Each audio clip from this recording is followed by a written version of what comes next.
Well, welcome back. It's the first day of March, so that means that spring is right around the corner. And as we roll up our sleeves and dive into yard work at home, it's important to understand the effects of pesticide and other chemicals that can have an impact on local wildlife. So joining us right now is Joyce Lights, and you're from the Connecticut Audubon Society. Joyce, thank you so much for joining us. Well, thank you for inviting me. Yeah, I know that you have the State of the Birds annual report right now. It's pretty thick, a lot of info in there. A lot of information. Really, this year we focused on pesticides and pesticide use and the decrease in pollinators due to the use of pesticides over the past 50 years. Absolutely. So I know some of those pollinator birds, we see some on our Birdie 30 segment. So Jill, remind me, or if I'm wrong, but northern cardinals, right? Pollinator? Northern cardinals require insects in order to fledge their young. So a bird like a cardinal might need 6,000 caterpillars in order to fledge young. And caterpillars are in decline. So our butterflies are in decline, our caterpillars are in decline.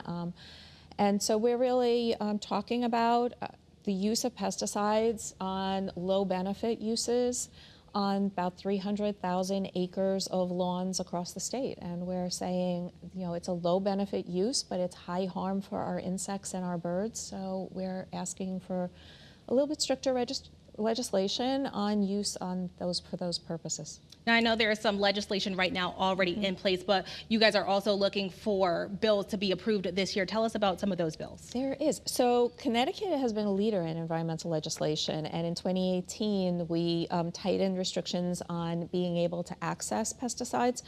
But this year we're really asking for further restrictions on those really low benefit uses that are used quite frequently, especially in the springtime. Everybody wants a beautiful lawn. Your lawn care landscapers can only be applying this. But they'll come out and they'll say, well, we're going to put something down on your lawn so that it's a beautiful green lawn.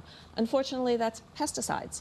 And those pesticides are reducing the insect population, which reduces the potential of our favorite birds to breed.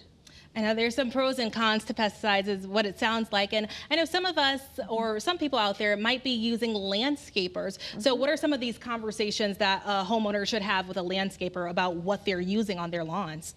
Absolutely. Talk with your landscaper about what they're putting down on your lawn and ask specifically whether there's neonicotinoids. We are partnering with about 40 different organizations across the state on the Connecticut Pesticide Reform Working Group, and ctpesticidereform.org has a list of all of the brand names that are used that have pesticides in it.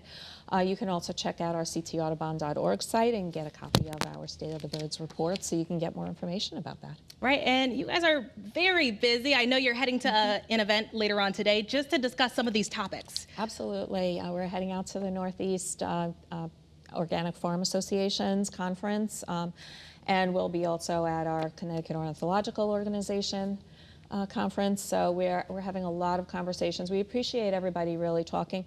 Our legislation is House Bill 6916.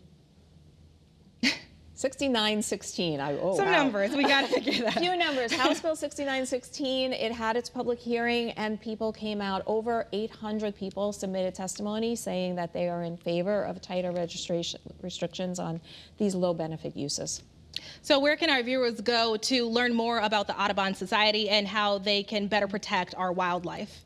ctaudubon.org. All right, well, thank you so much for joining us. We really appreciate it.